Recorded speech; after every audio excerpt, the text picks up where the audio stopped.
Hey, howdy, hey. Hey, howdy, hey. Welcome back to Trek on the Tube Live. Oh my goodness. Two lives in like less than a week.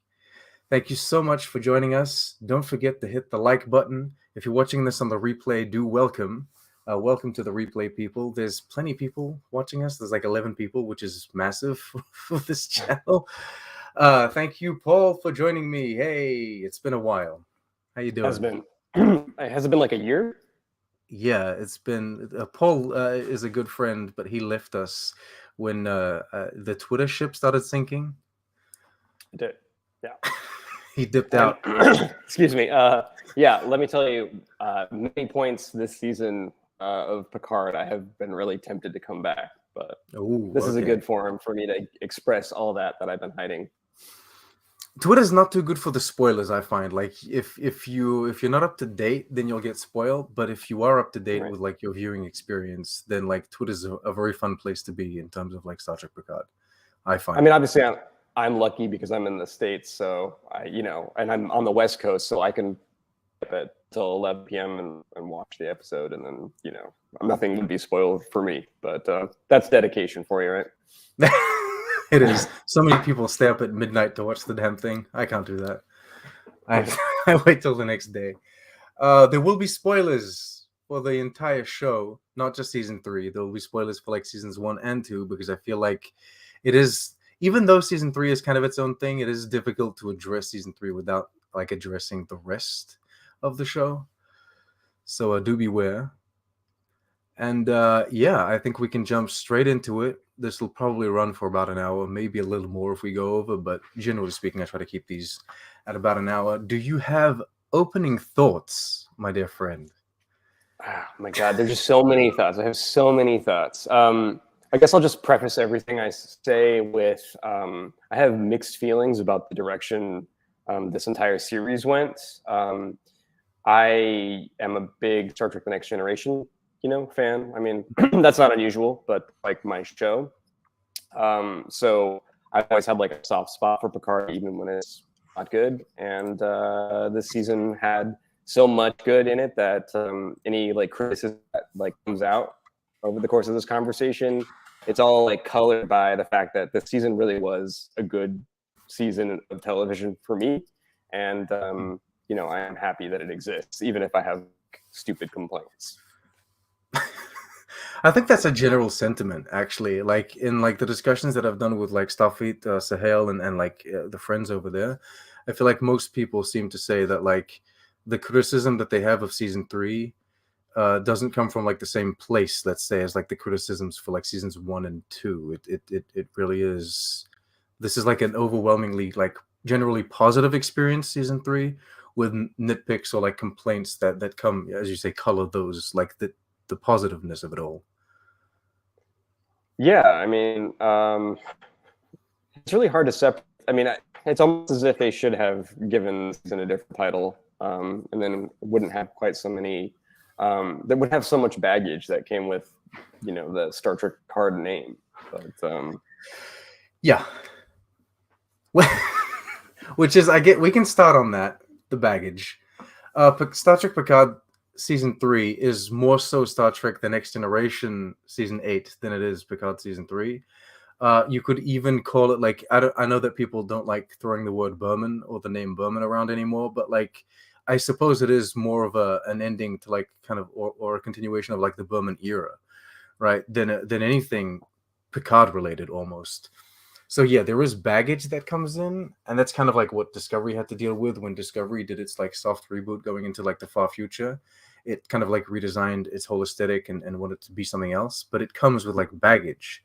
And then Picard had to carry that on. I will say, though, that the one big thing that Star Trek Picard carried on from like the first 2 seasons was Rafi. And I absolutely fell in love with the character in season 3. Like, I think that Michelle Hurd did an exceptional job. She was already doing a good job in those first seasons. She was a character that I had to adjust to. She was an actor that I had to adjust to because I feel like maybe like the performance or what she was trying to do wasn't like necessarily in line with what they wanted the character to be in like those first episodes. But then it all like fell into place. And then with season 3, Like everything really like it was on the mark. Like she absolutely nailed it. They wrote the character in a way that I felt like completed her journey. And they even finished it off, and like for all the love that I have for TNG, the payoff that hit me the most was Rafi being able to like talk to her son, and being able to like communicate and watch her granddaughter grow up. That meant just the world to me. And I think it was amazing how like Picard season 3, a show so dedicated with like bringing back the next generation and paying homage to that generation of Star Trek, could still absolutely kill it with like Rafi. Yeah, it makes you wonder what they could have done with the other Star Trek Picard characters that they kicked to the side of the road. Elnor and I mean, Soji wasn't like the most exciting character in Picard, but I think she had a lot of potential, and especially when we're dealing with the next generation of the next generation, Data's daughter, is definitely like missing this season. Yeah, but I agree with you about Rafi. I actually loved Rafi pretty much from the get-go, and I did love that they kept her going. I wish I had a little bit more screen time with Picard, because that relationship was so interesting.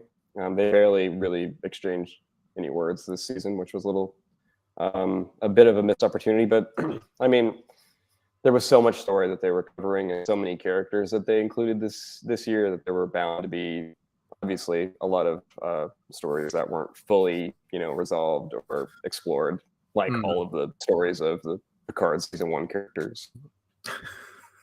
Yeah, well, okay, so Rafi didn't have too much time with Picard, but then like let's like I guess kind of address the elephant in the room, or one of the little elephants here. Picard and Beverly. How did you feel about that whole thing? I mean, I right before I got on the call here, I read that Terry Matalas said that it's viewers to decide whether or not Picard and Beverly are together now.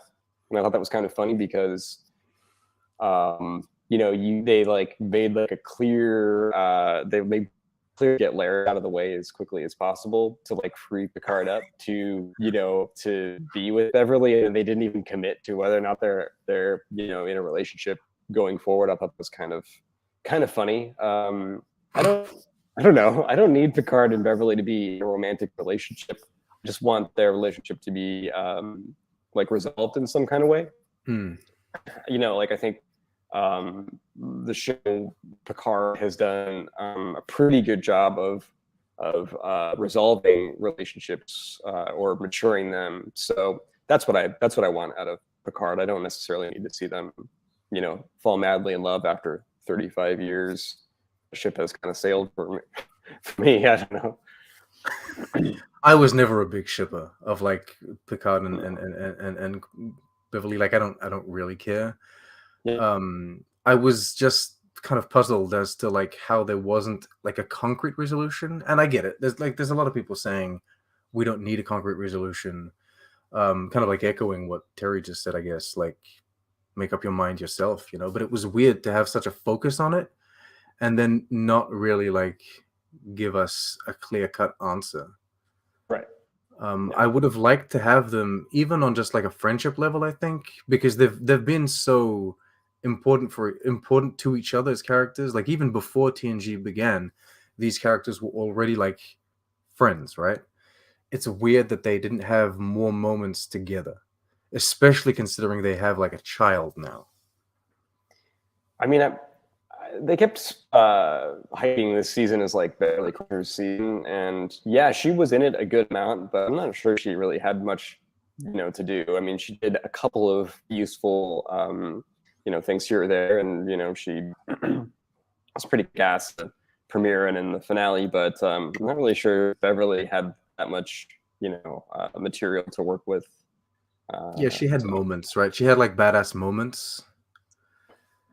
Moment. She didn't have like a clear character arc. I mean, I'm saying this. I really want to like go back and binge the season and see how cohesive it feels. But yeah, Beverly's relationship with anyone other than her son was kind of like shuffled to the side for most of the season. Yeah. And so how do you feel about that, son? Was Jack something that you enjoyed?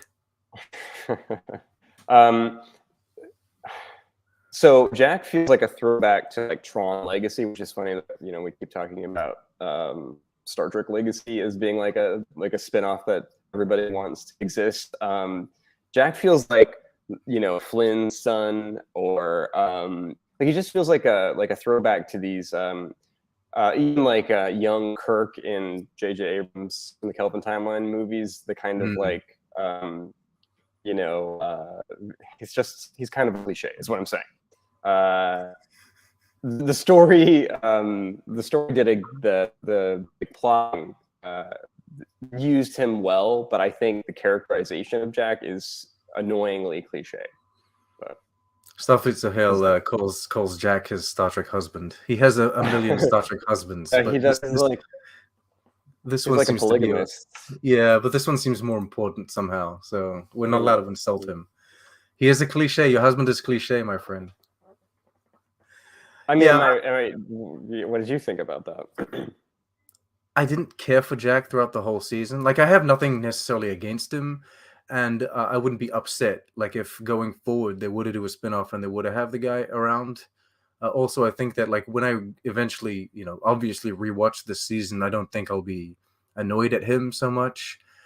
He was a bit like flippy floppy. The way that he went to the Borg like pretty quick was a bit weird to me.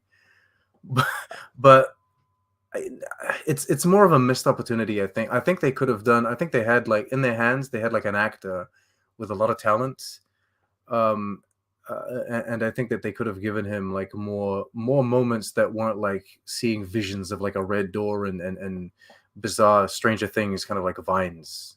You know what I mean? Like I would have done more with the guy, and I would have pushed more of a family dynamic kind of like character driven plot with like Beverly and Picard and him. So I want to like jump ahead to the finale. Sorry if I cut you. Go ahead. I don't want to jump ahead to the finale because we have like a whole season to cover. But part of me resents this idea that Picard discovers late in life that the missing part of him was a son. The entire like the Picard that we have known for so long didn't like children and didn't really need children. I mean, I guess he like occasionally would, he would sort of become, sort of like wistful about it, like in Generations. He talked about how there would be no more Picards. But I like that Picard didn't need that kind of traditional family, and I think Jack. The whole like emotional max of the season with Picard reaching out to Jack on an emotional level, to me was a little hollow.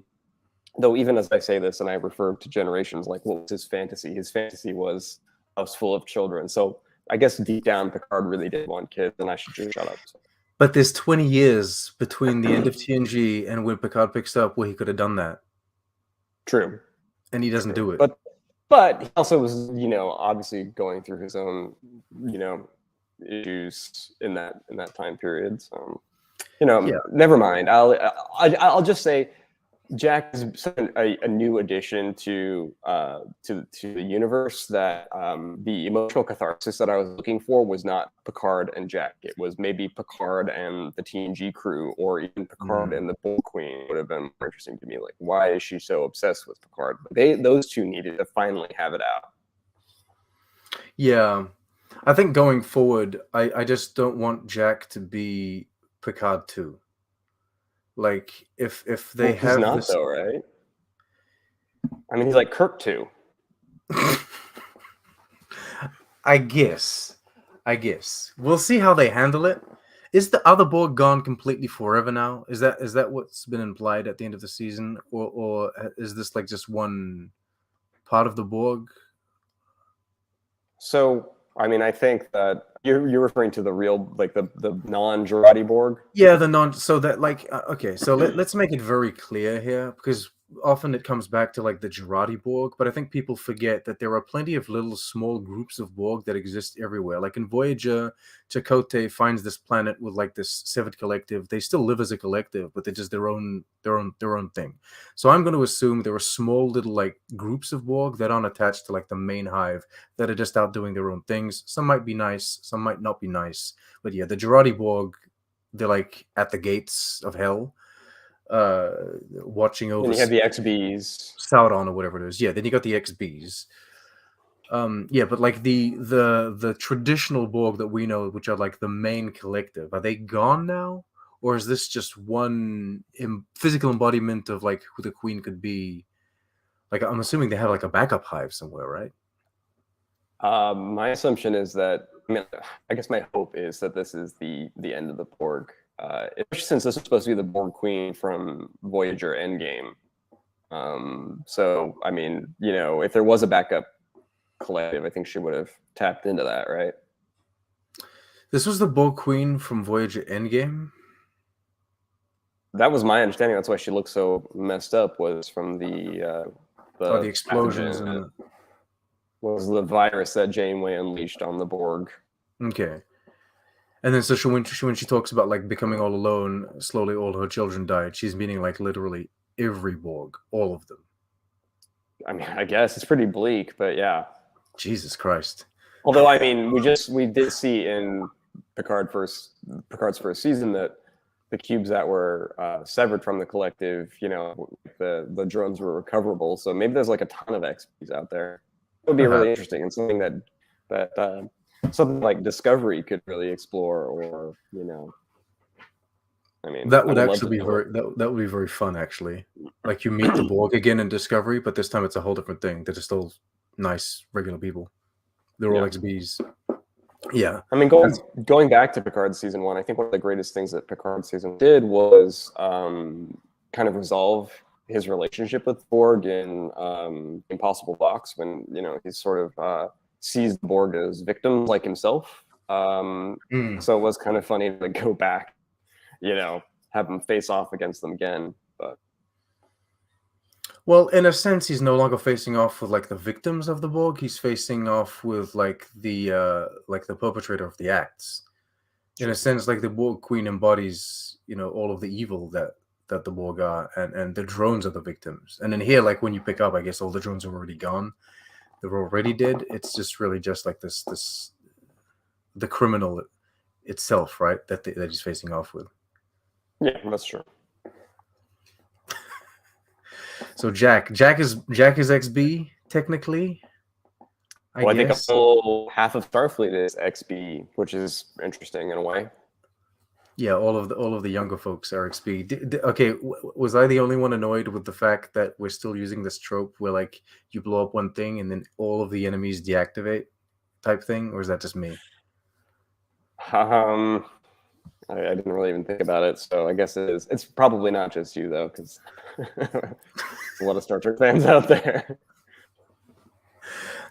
All right. Other things I want to talk about include, of course, and we must talk about it, like the visuals. So the special effects, but not only like the visual effects, but also like the aesthetics and like all of the ships and all of that, like the ship porn, as people say. How pleased were you with everything that was happening on screen there? How pleased with you with like the Enterprise G? Man, I really want to be like positive, but I guess that's not really why you have me on. I have you on to talk to you. I don't care. Positive or negative, it doesn't matter. I'm not a huge fan of the look of the Enterprise G or the Titan. That's not my like, you know, like that's not to my like taste. That I'm trying to like slam Bill Krause, who designed the ship, or any of the artists that worked on the show. That's like aesthetically not really my preference. So I was a little like that's what the Enterprise G is going to be, and that's apparently what you want to continue forward with in whatever spinoff they do. But yeah, I mean, they built out Starfleet of the 25th century, which is cool. I like the Intrepid was a pretty interesting looking ship, and all the ships that I mean, honestly, yeah, there was a lot of great ship porn. I was really satisfied with that. I'm not a fan of the Titan. That would be my gripe. Yeah.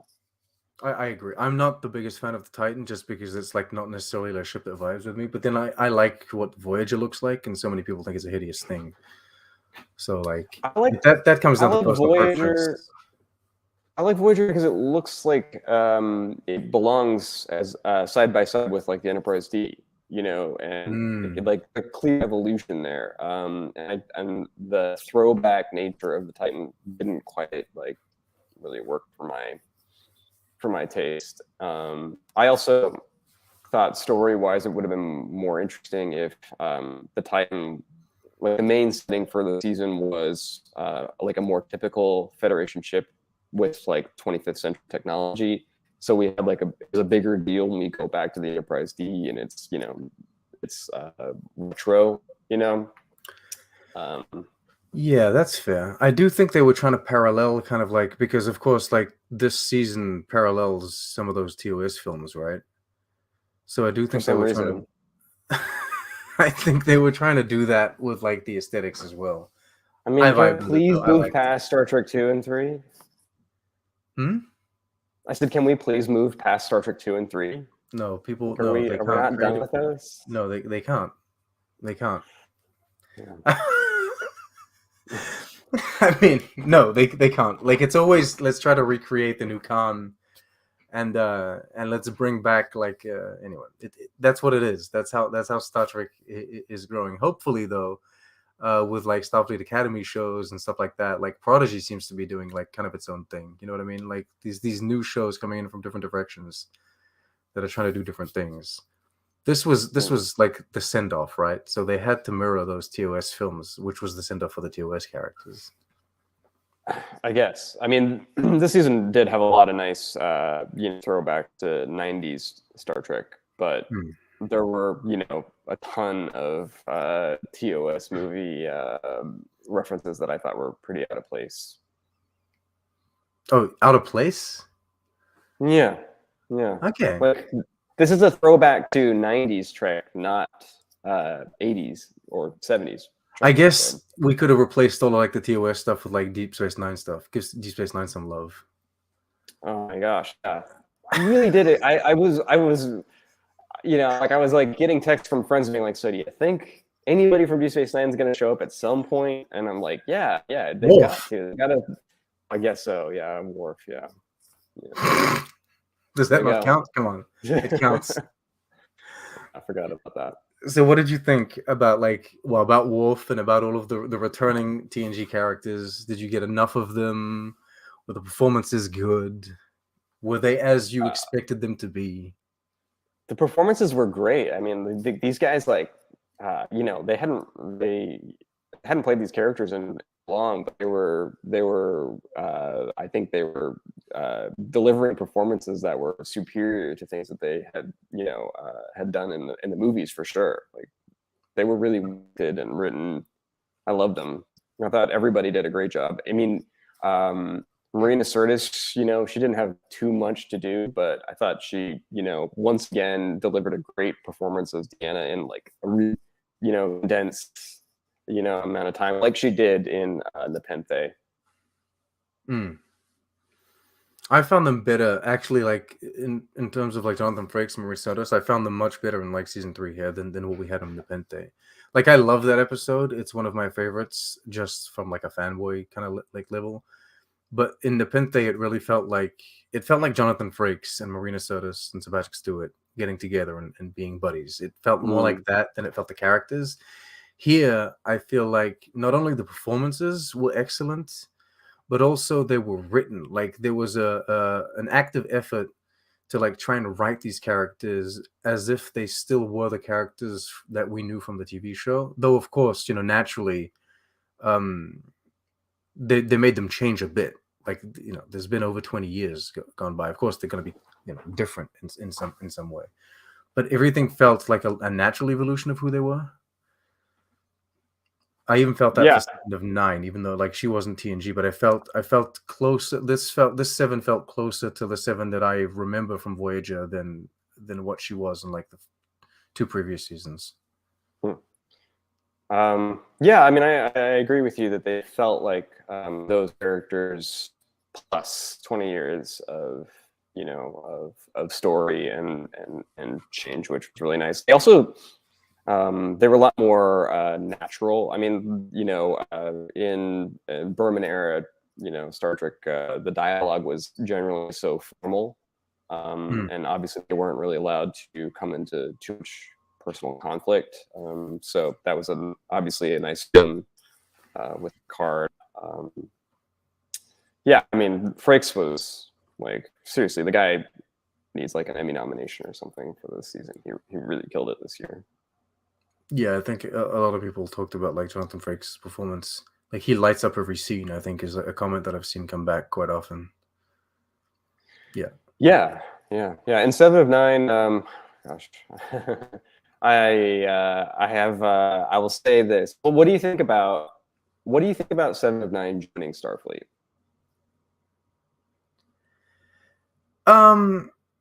Okay, so this is weird. I feel like Seven of Nine coming out of Voyager joining Starfleet makes sense to me, but Seven of Nine coming out of Picard seasons 1 and 2 joining Starfleet doesn't make sense anymore. That's how I feel about it. That's how I feel about it too. And I'm a huge.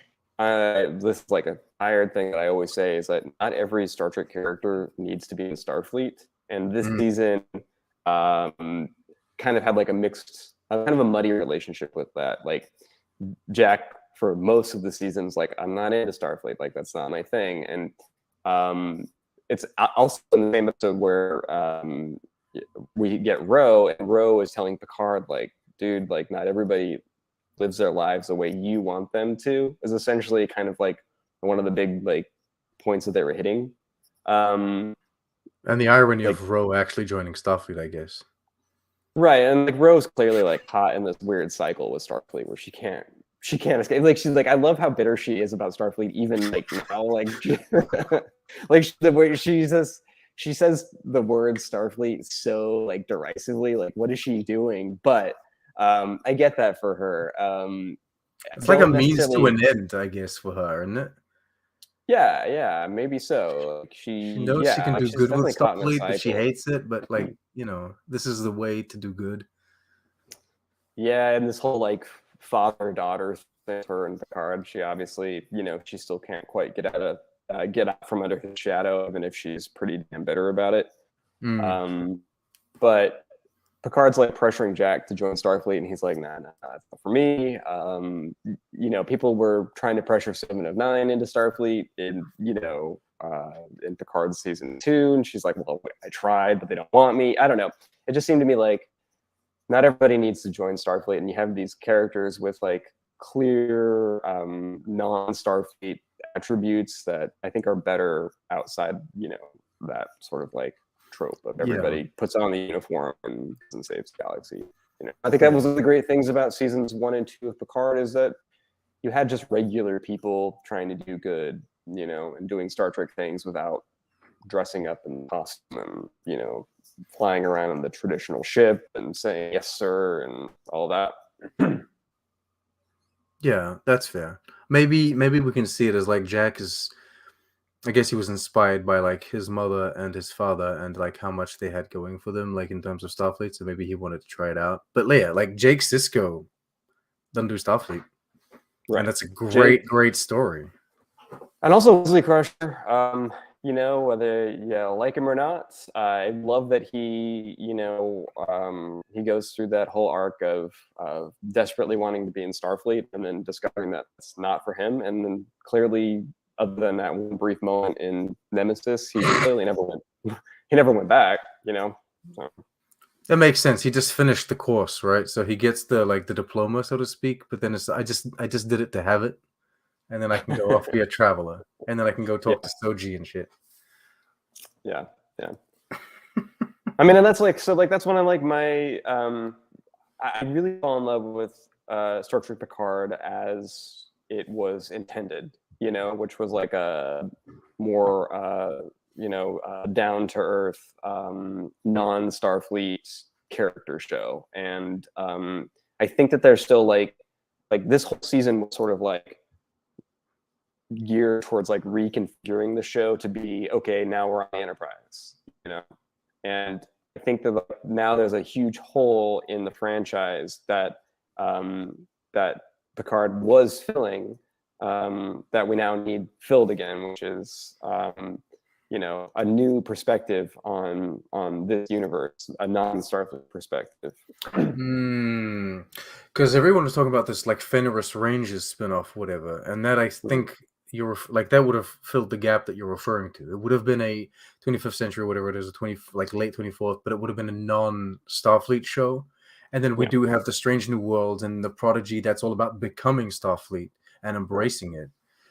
And whereas like if they do continue on with like Star Trek Legacy or Star Trek G-Spot, whatever the hell they want to call it, it will be Starfleet again. Right. I am happy, though I can't say that I'm not happy about 7 of 9 being Captain of the Enterprise. That feels so good for me. I just love that. I do feel like Janeway would be proud of her in some sense. Where is she? Is she okay? I'm sure she's okay. She's off like recording herself for holograms, or I guess Prodigy is before this, right? They could have given Janeway the moment where like Picard's about to assassinate the Queen or whatever it is, and like Janeway's like, "I thought I killed you." She comes in, she like kicks the Queen's face or something. Like, yeah, that was my job.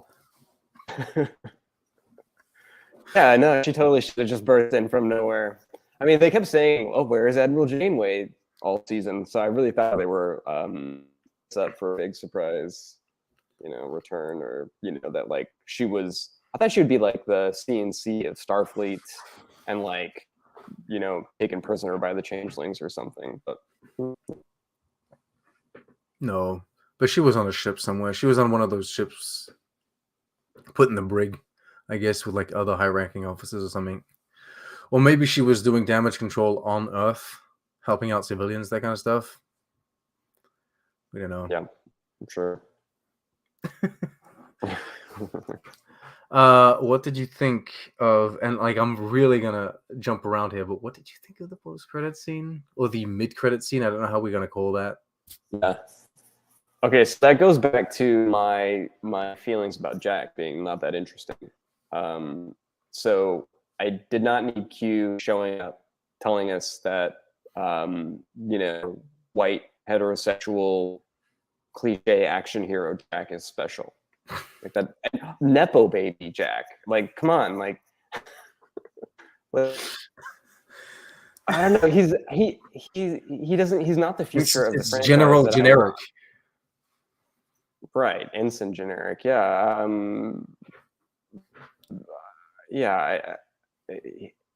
If that is what Star Trek Legacy is the adventures of Jack Crusher, I'm just not interested. That's not what I want.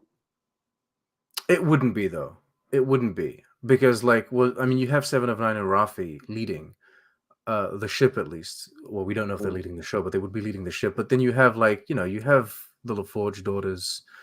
I don't understand why you wouldn't bring like Soji into the mix. You know what I mean? Yeah, I guess they had written a scene with Soji and Data, but didn't film it because of budget. Oh, really? I didn't know that. I mean, there's all these little news bits coming out now that the season's over. There was that, and something about Ro having survived. But yeah, so I've had like a change of heart, and this is due to like the discussion that we had, like the group discussion over on Starfleet to Hail, because I was like kind of against Q coming back, and I was like, it undercuts everything that happened in Picard season 2. And then someone, I forget who it is, my apologies, but someone made a point of saying that like Q is non-linear in like the way that he lives. And so it's not so much like he came back from the dead here. It's like he actually chose to finish his life with Picard in season 2. And I was like, okay, so that like maybe the show explained it and I didn't understand it correctly, or maybe just in the conversation it came up and it was explained better. But I feel better about that now. I just don't know. Again, like I'm fine with Q being around. I'm not sure that like we necessarily need like a continuation of the relationship between like Picard and Q in like Jack and Q now. I don't need that. I don't feel like that would be interesting to explore. Yeah, I mean, didn't we get out like all nostalgia? Didn't we get that out of our systems with this season? So why do we need to throw back to that relationship again? That's my thing. Like I just got done telling you, I love the next generation and I liked this season, but like, let's move on. Yeah. So does it feel like a good bookend to you? Yeah, I mean, and I it's definitely like less TNG season 8 and more like Star Trek: The Next Generation movie. What, 5? Like that's really how I've been looking at it. I You know that were that's upset something with that, Nemesis back then, or you were fine with Nemesis? I think it's funny because I was neither. Like I think at that point everything was tired that it was like, okay, fine, like that's the end. Okay. So like I actually felt like way stronger about this goodbye, which is great. Like that means like the season was successful at Kapla. right. Yeah. Nemesis was a shrug. This was like actually like a good like a satisfying send off. And so the idea that we're like somehow like mirror or replicate these relationships in a new spinoff doesn't really appeal to me. Yeah, well, it's the kind of like, I guess, the backdoor pilot aspect of it all. I mean, look, I could be totally wrong, and they could have something really interesting and novel, in their back pocket for Star Trek Legacy. But yeah, I'm just saying, I'm not, Star Trek: The New Generation or whatever. There's two ways of looking at it, though, and like I guess we all look at it in a very like cynical. I don't know if it's cynical or like a commercial kind of way, where we do understand as fans that Star Trek is a franchise, and it's owned by a corporation that need to make money. So like they do all the setup, and like we immediately assume like, okay, it's because like they're setting up the next show, whatever it is. But then if you were to like try and detach yourself from that and then just look at it as like the creative endeavor that it is, ultimately what it is at the end of the show, it's just like, I guess you could translate it into like hope, or like it's inspiration, and it's nice to see that the next generation will go out and carry on, without necessarily diving into like they're actually going to make a new show. It's just like the show ends on like this positive, like uplifting note of like, we're going back out there. The trial continues on. I guess it could also be like taken as, in a sense, like the trial continues on because clearly humanity is not necessarily at its best, or that they haven't they haven't completely succeeded. There's still so many things to learn, so many things to see. So you can see it that way. Although I do think they are going to make a new show. It wouldn't make sense. Yeah, you think they're going to do another show set on the Enterprise? Oh, that's right, because they already have a show on the Enterprise at the moment. You think? I don't know. I That's hadn't my even thought wishful of that. thinking, is that they wouldn't, that they would be smart enough not to have two shows on the Enterprise. They're so different, though. Like the shows would be fundamentally different, wouldn't they? I mean, as long as you have, Unless they're doing I week mean, to week, like just week to week exploration, Planet of the Week, Alien of the Week. If they're doing that, then yeah, it'll be the same thing, just with two different casts. yeah, I mean, obviously the 25th century setting, is like this huge open canvas to wrap in Deep Space Nine characters, explore the politics of the universe at this time period. And Strange New Worlds is fairly limited in its scope, to being that like baseline Star Trek. So the shows would obviously be very different. But I don't know. I think still like the sort of like they're still both about Starfleet crews flying around on an Enterprise, theoretically, which I don't know. That doesn't seem that, whatever you want to say about Kurtzman's Star Trek, at least every new series has been quite distinct from the next. Yeah. Which may be why they haven't greenlit the spinoff right away. Maybe they are just giving Strange New Worlds the breathing room to be the Enterprise show for a while. Yeah, well, honestly, like just following like so like Federation people that aren't Starfleet, just following a group of scientists on a planet, or following like a colony of some sort, like a colony setting up on like this desolate, barren rock kind of wasteland bullshit place. Like that kind of stuff is like really, I guess, thinking more outside of the box than just a Starfleet crew, right? Or do you think they could ever do like a full alien show? People have been talking about like a Klingon show for years. You know what I mean? I would love an Andorian show. Just give me an Andorian show. See, I'd love a Romulan show. I guess that just sort of, goes to whatever your taste is, right? Yeah, I think a Romulan show, especially now, like Romulans rebuilding their empire would be pretty interesting. With 2 or 3 Freemans in the mix, like really pissed because no one cares about them and their planet's completely gone and their population is decimated. Sure. Yeah. How dreadful. Yeah, I mean, a Tellarite show would be great. It's just like a debate show, basically. It sounds like a lot of annoying characters. I still think Martin Freeman would be a great Tellarite. Martin Freeman? Yeah. He doesn't quite have the stature, does he? No, he's small. I know, but you need like big and small.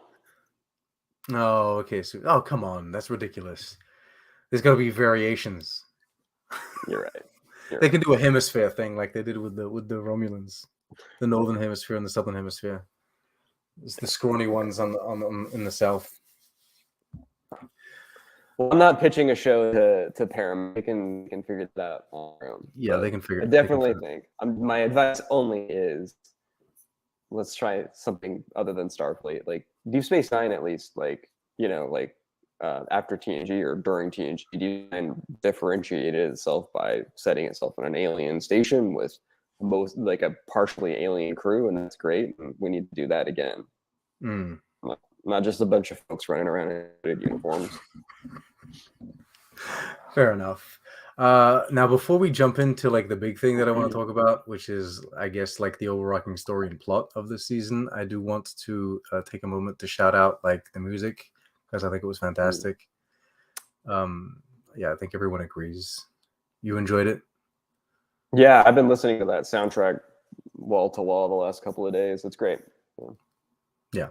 I think the music actually it killed it, because not only is there like there's enough new and kind of like modern spins on stuff, but there's a lot of like callbacks and like themes that come back from like the other shows. So it ties everything together in like a great way, I find. So the music absolutely killed it. They embellish every scene.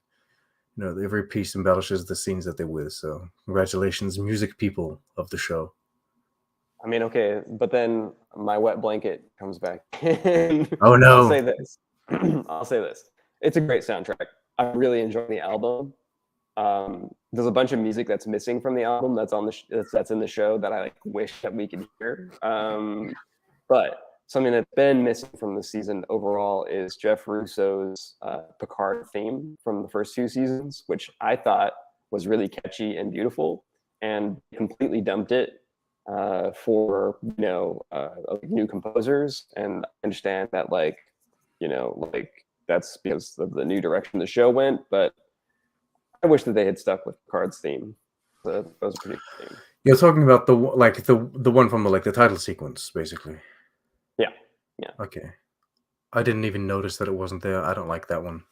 I don't like that. Okay. But you're right. Like in the moments where like Rafi and Picard meet up, they could have used it there, because that music kind of like symbolizes their relationship for us, the viewer, I guess.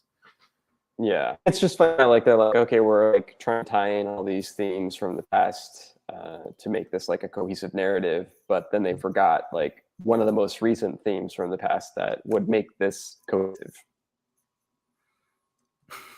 It's very true. See, I didn't even think about it. I was a little puzzled by like the lack of title sequence, though. I will admit, like just the title card comes up. It's got like Star Trek Picard. That's it.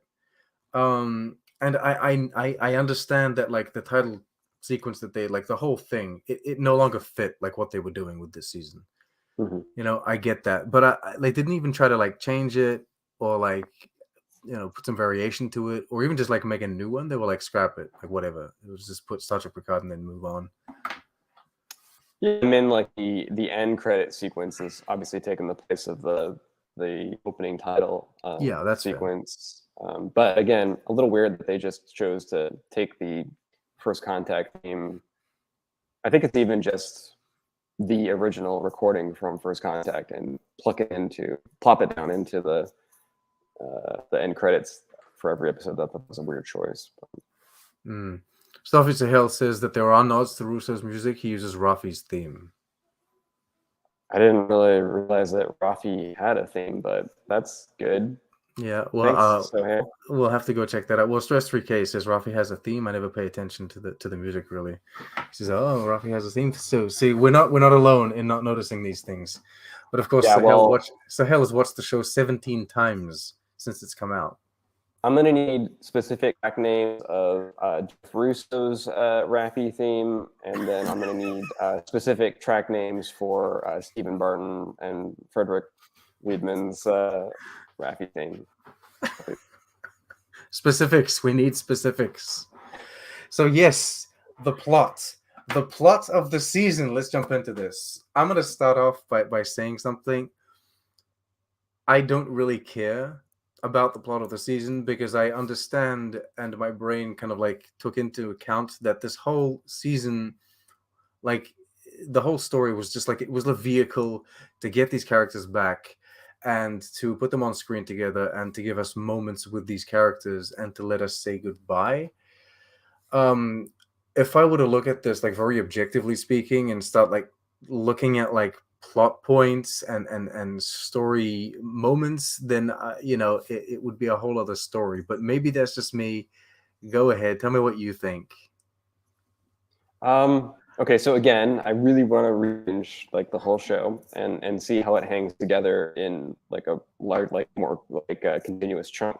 But I thought the plot was really interesting. I thought, I mean, I was genuinely surprised when they brought back the Changelings. I wasn't surprised the Borg were involved. But I thought like most of the plot like twists were like they made sense, that they didn't come out of nowhere like they kind of would do in earlier seasons, Picard and even Discovery. So I thought that the overarching like mystery box plot that held together a lot better in previous serialized Star Trek seasons. I get what you're saying though, that it's sort of like a distraction from the like main event. I thought it was pretty satisfying. Honestly, like every time I became annoyed with the like kicking like a story point down the road, the show would give you some kind of payoff. Like I think that this season is a good model for serialized Star Trek storytelling going forward. Okay, so you think the pacing was well handled? Other than the fact that they just like completely once again left way too much for the last two episodes and didn't give them enough time to fully resolve everything. Yeah, well, that's a sentiment that's been coming back. Like there's too many things crammed into like the final episodes or the final episode.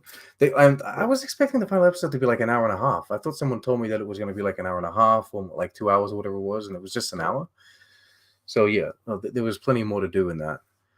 Yeah. And I'll say about the finale, and I'm sure I've alluded to this before, but I really need a scene between Picard and the Borg Queen, like an actual face to face. And they could have had like Alice Creed come back in like like in like just like as she looks now in some kind of because she was connected to the hive. So they could have had her in any form that they wanted. Is what I'm saying. It didn't need to be restricted by the heavy makeup.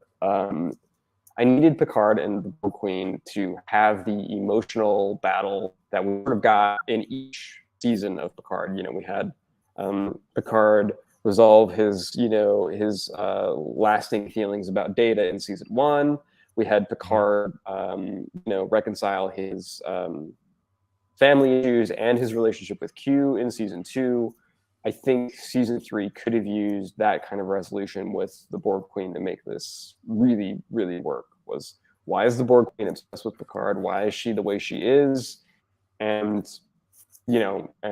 find a way to move forward, whether that means blowing her up again or not. Like, I don't know, but I definitely needed that emotional catharsis with the Borg Queen, and we didn't get that. And I think if there was more time, we might have been able to get something like that. How come Picard is such an important piece of the Borg puzzle? Like, the Borg have existed for centuries at this point, but all of a sudden they hit Earth and they hit Picard with Locutus, and it completely screws them over. Like Picard and Janeway. Right. That's what I was really to finally learn. I for some reason convinced myself that they would finally tell us what the Borg Queen's deal really is. Okay. I honestly, in terms of plot, I found it a bit I was very happy to see the foundlings. My God, I'm out of my Mandalorian. I was very happy to see the founders / changelings come back here. But I was a little puzzled as to why they were immediately dropped. Once we started talking about the Borg, the Borg Queen does throw out a comment that kind of helped me resolve this thing, where she says I used them and then I no longer needed them, or whatever it is. So it was okay, we're tying them together somehow. But it felt a little like they were trying to hide the Borg secret, or the Borg twist, by throwing founders in our face with the whole weird changeling thing where everyone's becoming a changeling in the Federation. So I wasn't too on board with that, and ultimately I wasn't super pleased to see the Borg come back. I was okay, maybe they could have done something else. But I do get it. The Borg are to TNG in a sense, what the Klingon were for the original series, right? So now the Romulans are, but the Romulans are. Yes, the TNG has if there is an arc with a villain, I think it's Peace with Romulans is definitely more of a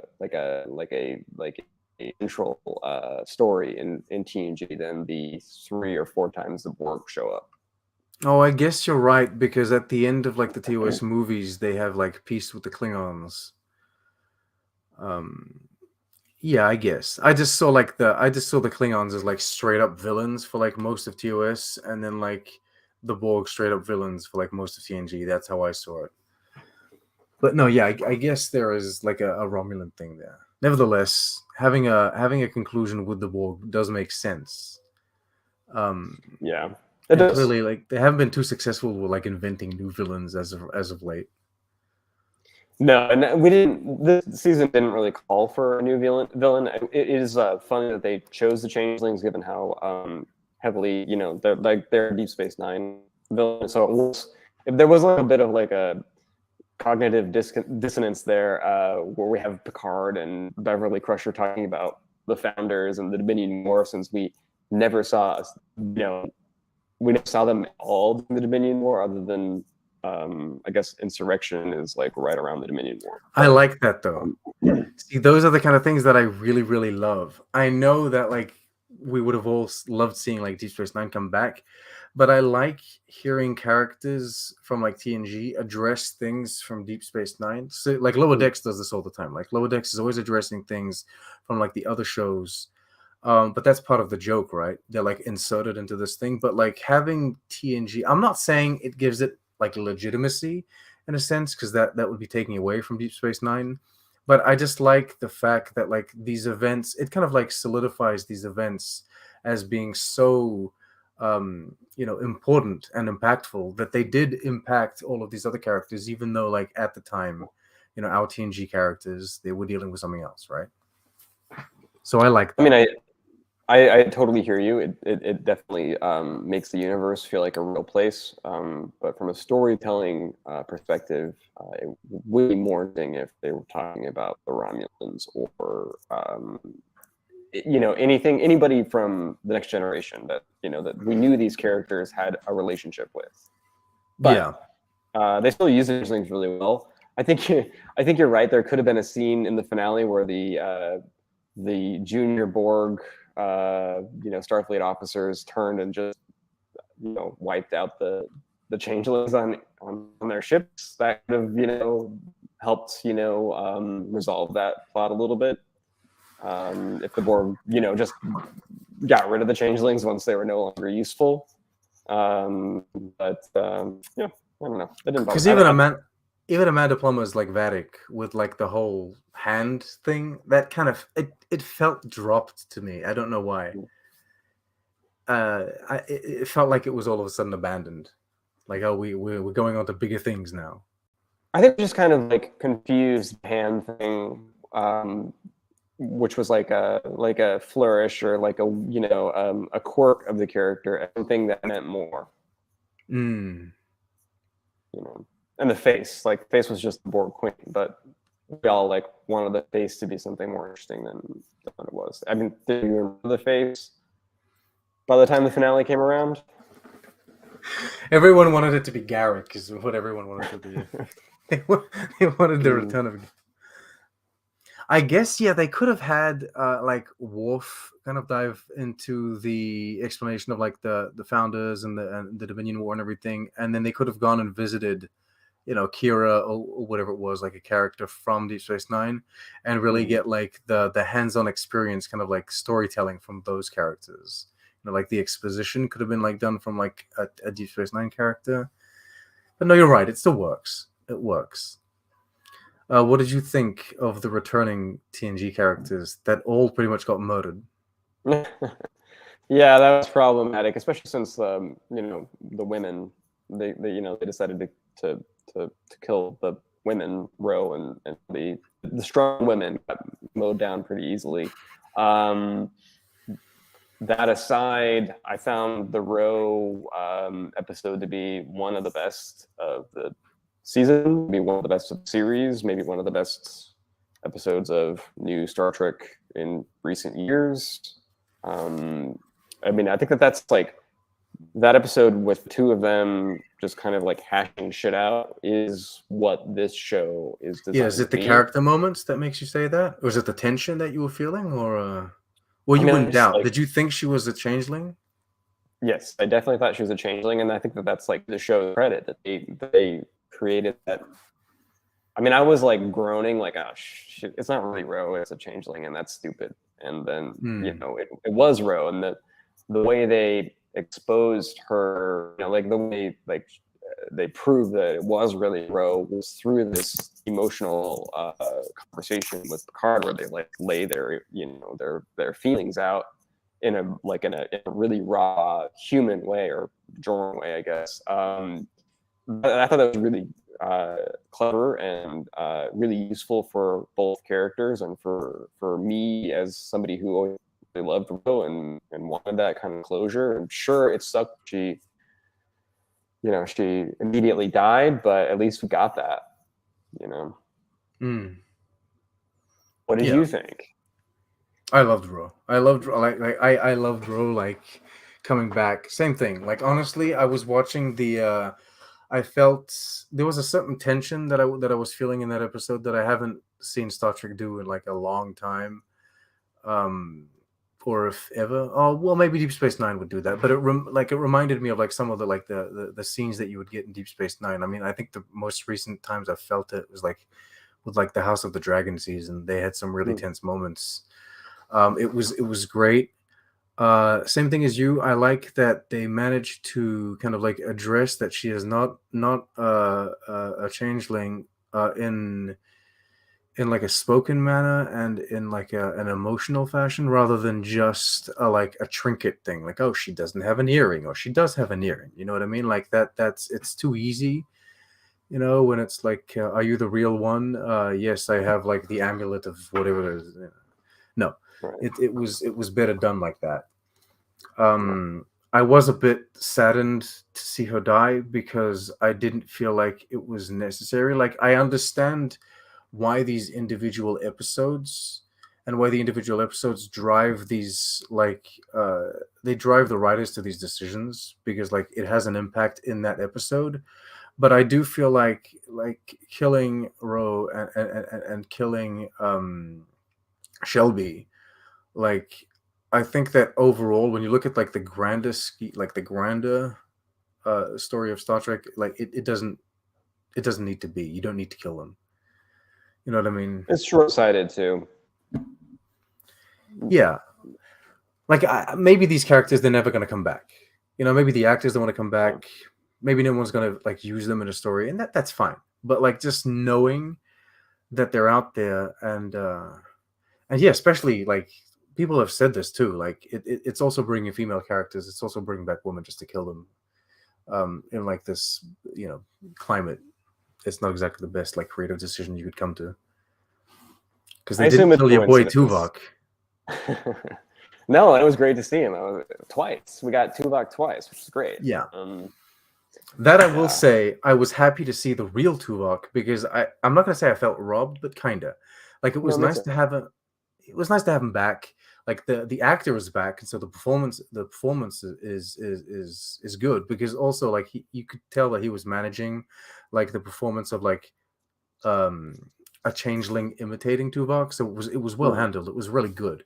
But like, I was very happy to see like the real Tuvok in that scene, and that moment, like that character moment between Seven and Tuvok, I found was good too. I think it was pretty powerful. Oh, yeah, I agree.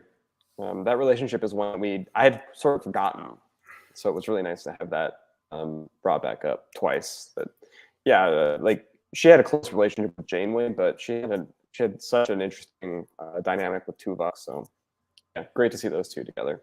Yeah, he was part of the two people that, like, well, everyone was kind of mentoring, I guess, Seven in a sense on that ship, but like Tuvok was part of it.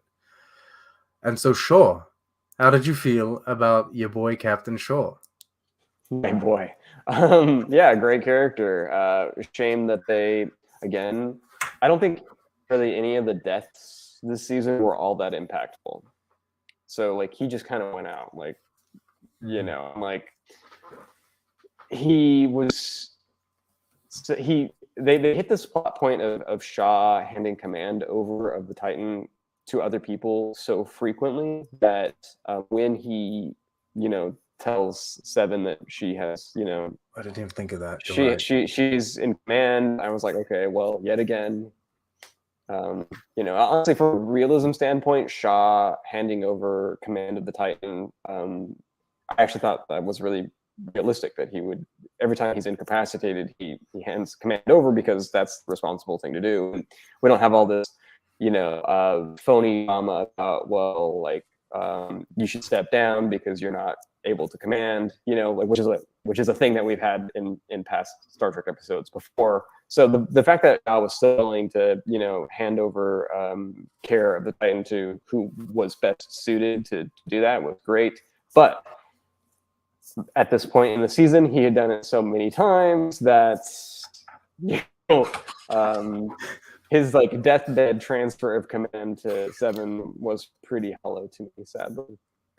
They didn't need to kill him. You're right. I didn't even think of that.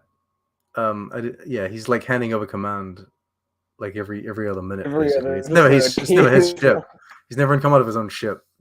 No, like he spends like 2 or 3 episodes at the beginning of the season just like laying in bed, being pissed off and hurt, and it's such a strange. I know it was just an excuse to get him out of the way, but yeah. Well, do you think that his whole like kind of like change of heart and growth in terms of like uh what he was naming Seven of Nine? Do you think like that kind of like relationship between him and Seven and what do they call it? They call it dead naming. is it like, do you think that would have had the same kind of impact if he hadn't died? I think that development came so late in their relationship. He, they, one, they tell us in the finale that he always respected her, even like grudgingly respected her, and thought that she should be captain. So the fact that he took so long to use her name, I thought was kind of strange. In fact, when he finally said it in the penultimate episode, I was surprised that this was still like a thing. Like I thought we had gotten past that with them. I was wrong. He had still kept calling her Hanson. So I don't know. It's kind of a strange. I think his story was paced weirdly. Okay, that's fair. All right, we've come up to like the hour mark. Do you have anything that you want to talk about that we haven't addressed or that I haven't asked you about? No, not really. I mean, I think I've complained too much. But I always say this in my reviews. It takes longer to talk about what you dislike than what you do like, right? Because if you like something, then it's just like, this was great, and then you kind of move on. And so it always seems like you're insisting on what you don't like, but like that's just the nature of, I guess, criticism or commentary, isn't it? Yeah. Honestly, it was a great season. It was a really good season of TV in general, and I think that's reflected in like the enthusiasm online for it. And I mean, a lot of people have been talking a lot how it cracked the top 10, which is great. It's kind of funny. It's kind of funny that it's so well rated in its final year. I mean, Paramount's probably like kicking themselves.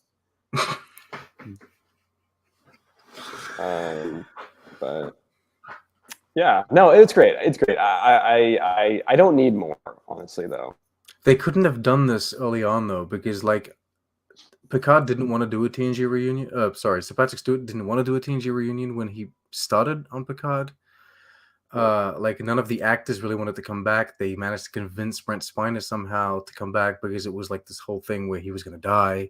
They were going to sit and like put an end to his character. You know what I mean? So like that's how they managed to like make Picard in the first place. They like if they had pitched this as season 1, I don't think they would have managed to make it. Like they wouldn't have come back, I think.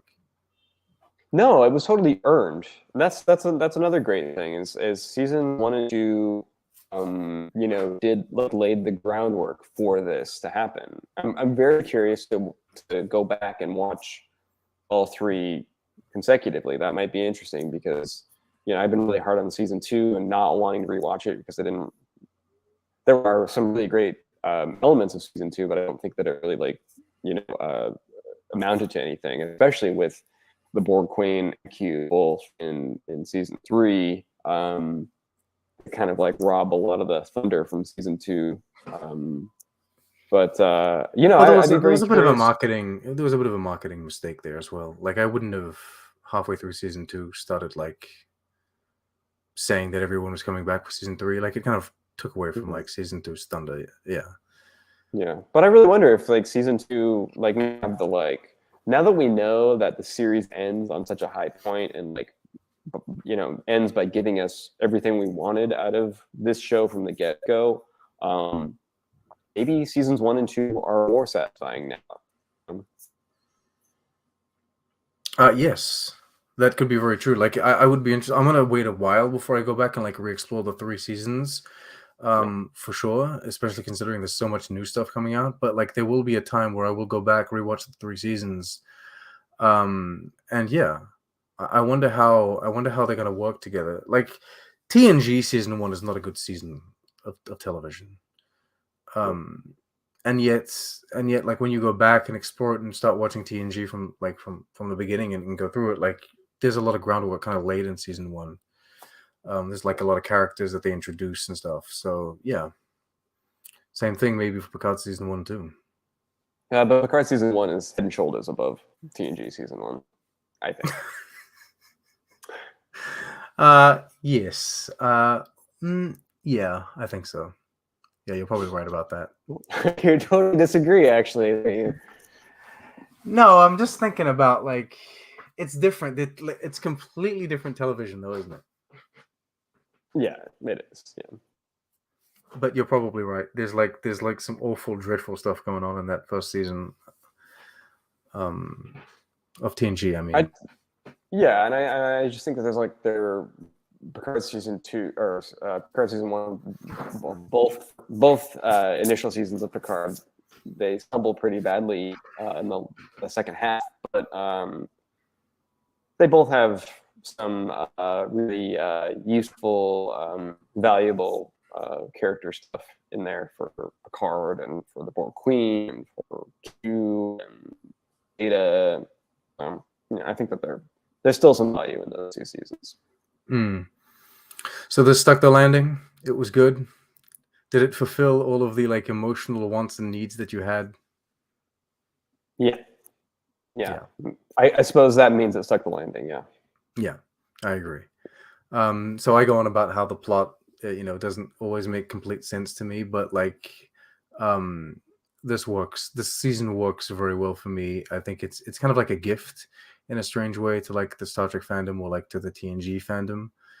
And I think that works. Like we've had almost 60 years of Star Trek now. We're allowed to have like a short season of just emotional happiness, right? Yeah. So how does it stack up against everything since 2017 to you? How does it stack up against what? Like everything since Disco season 1, like all of the new seasons that we've gotten in the last 5 years. I think this is the best live action season we've had so far.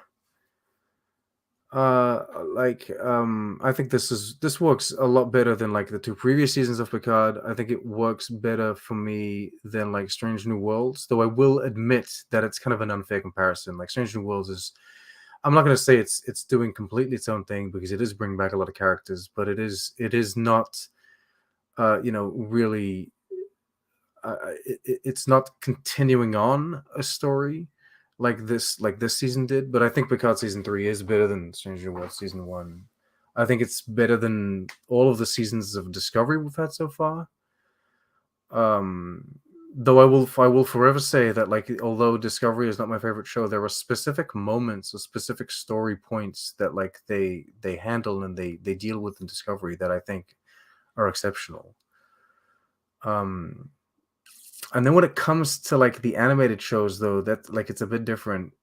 I'm loving the animated shows. And in a lot of ways, I feel like I don't know. Is Picard better than Lower Decks? For me, I don't know. Is Picard season 3 better than like Prodigy season 1? I don't know. You would say yes? Yeah.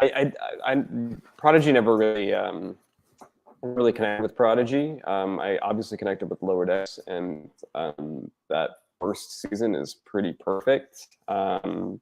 But yeah, I think this season of Picard is probably the best live action season we've gotten in quite a while. In fact, it's probably better than most of Enterprise or Voyager. How dare you, sir? Yeah.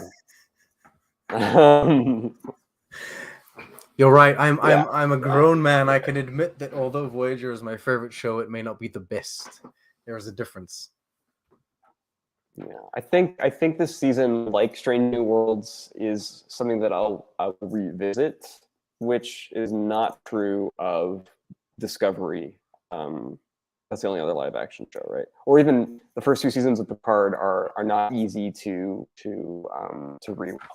You kind of need to watch them all in a binge or something like that. Yeah, so I think then I would revisit like I revisit the TNG movies. Okay. Oh, you're not a fan of the TNG movies, generally speaking? No, what I'm saying is they're like it's that I make a point of every year or every 2 years sitting down and rewatching them, as like a treat to myself. Like I think I would do the same thing. I would do the same thing with this season. Yeah, that makes sense. I think I would too. And I think you're right about like maybe this elevating the other seasons as well. Because now that like, especially concerning Rafi, like now that I know that there's like a certain resolution or like a certain like the relationship grows. I mean, maybe Rafi and Seven is something that I'll always be a little iffy about. I don't know what they were trying to do with that. They're like never fully committed. Yeah, that would be another flaw of the season. But if there is a spinoff, they'll obviously that's unfair though. I'm gonna say that's unfair to blame season 3 for that because it's more of a general complaint for like the 3 seasons overall, right? I feel like it's like either you like they're together or they're not. Or maybe if you want to have them together and then separate, but at least give us a moment where we see them together. Like it was just weird. It was kind of all over the place how they were handling that. Yeah, well, I mean, since they addressed that they had broken up. It was hilarious with Worf actually bringing it up, but they never really let the two characters themselves hash it out, which bit of a shame. But again, if there is a spinoff with the two of them and Jack Crusher, there's an opportunity there. It better not be like an Orville type bullshit where they have like the captain and the first officer, they're like exes, and there's this like. Actually, it would be way more interesting if it was the captain and the first officer in like an active romantic relationship. That's something we haven't seen before. Yeah, they would have to like notify Starfleet or like give them updates, or is it just like you write it once in your file, we're together, and then that's it? I don't know how they have to handle that professionally speaking, but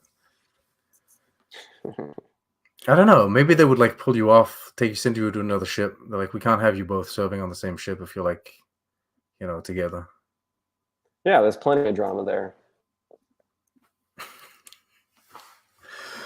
All right. Well, thank you so much. Unless you have like any final things that you want to say. I'm sure I'll think of a million things to say once we hang up here. But yeah, of course. Overall, good season.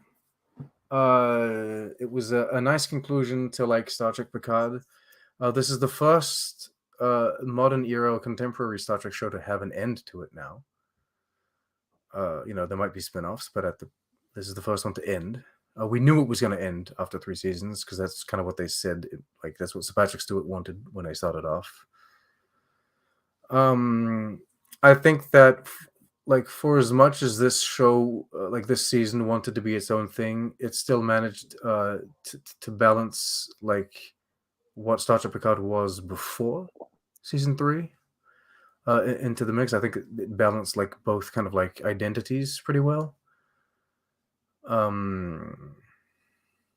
And yeah, other than that, great performances and really fun to see everyone be back. Thank you so much for joining me. Thank you everyone for watching and participating. It was a joy to speak to you again. Oh my god, I missed this. You shall be. Yeah, we'll have to do it again. Yeah, you shall come back. You shall return sooner than Yeah, we won't be waiting for like the next show to end because I won't invite you back for like Discovery. That's fine. Oh no, we should totally. In fact, I'm really I'm pissed off that they canceled it. But okay. Yeah, that's another conversation. It's not my favorite show by any stretch, but I think that there was value there too. So it's a bummer that they decided to can it. But Starfleet Sahel says, "Can I be invited next time?" Yes, you can. We can have a conversation about like the value of Discovery, and the meaningfulness of it like being canceled, or like the meaningfulness of it continuing on. We can do that. Yeah. All right. Thank you so much. Thank you, everyone. Like, subscribe, share, comment, do all of those wonderful things. I do have a video coming out soon. It's a Star Trek Prodigy video, so spoilers for that. Go watch it, people. You need to watch Star Trek Prodigy and love it. I warn you. Star Trek Prodigy is to Voyager. That's why you don't like it. But I feel like Star Trek Prodigy is to Voyager what like Picard season 3 is to TNG. Though perhaps maybe I'm reaching a bit, but yeah. All right. Thank you guys. And thank you, Paul. Yeah, thanks.